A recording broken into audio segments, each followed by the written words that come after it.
The sky cracked open like glass under pressure. From the horizon to the heart of the city, sleek alien vessels hovered, humming with ominous energy. Streets turned to chaos. Civilians screamed. Fires erupted.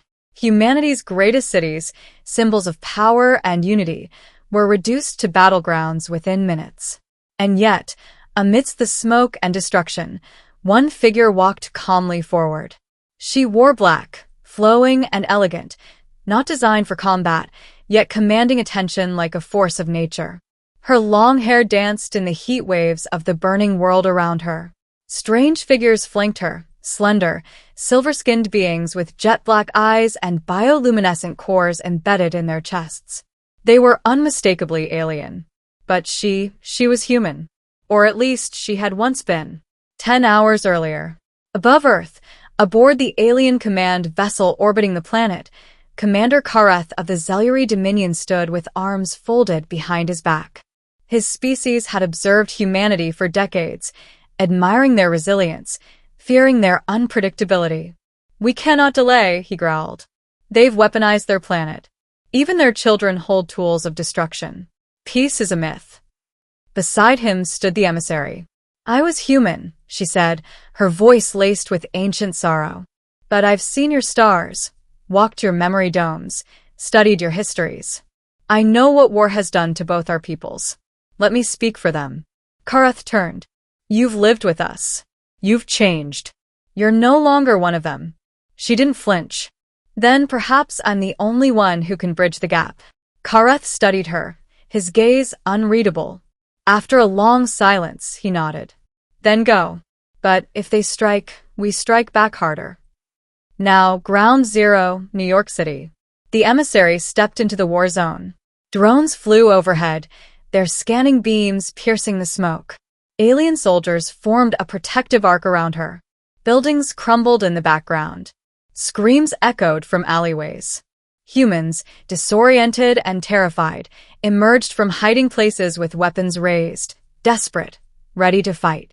Then they saw her. The emissary's voice, amplified and steady, rang across the battlefield. "Stop." Her presence alone stilled the moment.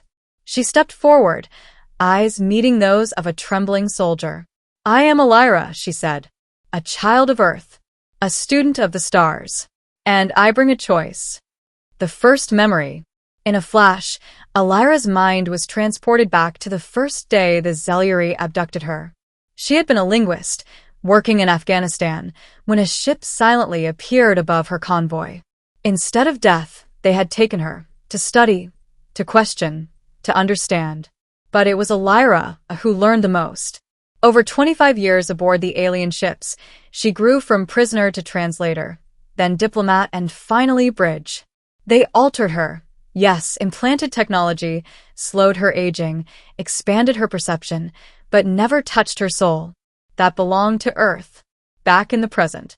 A human soldier stepped forward. Sergeant Malik Arshad, eyes narrowed, rifle shaking. "What are you?" he spat. "I'm what comes after war if we allow it," Elira replied. Behind her, the alien vessels loomed. One false move, and death would reign again. Malik hesitated, eyeing the alien warriors. Why now? Why after all this destruction? "Because this was never an invasion," she said, her voice sharp with truth. "It was a demonstration. They believe humanity is a threat. You treat your own planet like an enemy. Your leaders hide weapons in orbit. Your peace treaties last barely a decade. And they're saints." Malik gestured at the gray-skinned beings. "They opened fire first. They feared what you might do if they didn't," Elira said. "But I showed them something different. I told them about Earth's artists, your resilience after tragedy, your capacity to forgive after genocide. I showed them music. I showed them hope." A child stepped out from the rubble nearby. Dust-covered, tear-streaked. She looked at Elira with wide eyes. One of the aliens gently knelt beside the child, scanning her wounds. No harm, just understanding. The child blinked in surprise and smiled. The crowd began to shift. The turning point. In the skies above, Kareth's voice rang through the emissary's neural link. This is your final hour. If they attack again, we end this world. But no one attacked. Instead, Malik lowered his rifle. She came here unarmed, he said, glancing at the others. She could have let them destroy us. But she's talking. Another soldier added, she's one of us. And a third, let her speak. Elira stepped onto a piece of broken stone like a podium. The skyline behind her glowed orange with ruin. This doesn't have to end in fire, she called out. We are more than what we destroy. But the time for denial is over. We must change or vanish. The Pact of Two Suns. 3 days later, in what remained of Geneva's Peace Dome, representatives from humanity's fractured governments stood with Zeliary delegates. A ceasefire was not just declared, it was signed into the magnetic scrolls of the Dominion, etched permanently into their interstellar laws. The pact was simple. Earth would disarm all orbital weapons within 1 Earth year. The Zeliary would cease all militarized surveillance. A cultural exchange would begin, with shared science, art, and governance programs. And the Emissary, Elira, would remain as Earth's voice to the stars, and the stars' voice to Earth. Epilogue. Legacy in the ashes. Years passed. Cities rebuilt. Old rivalries faded. Children grew up learning Zeliary constellations alongside Earth's history. The word alien began to fade, replaced by neighbor.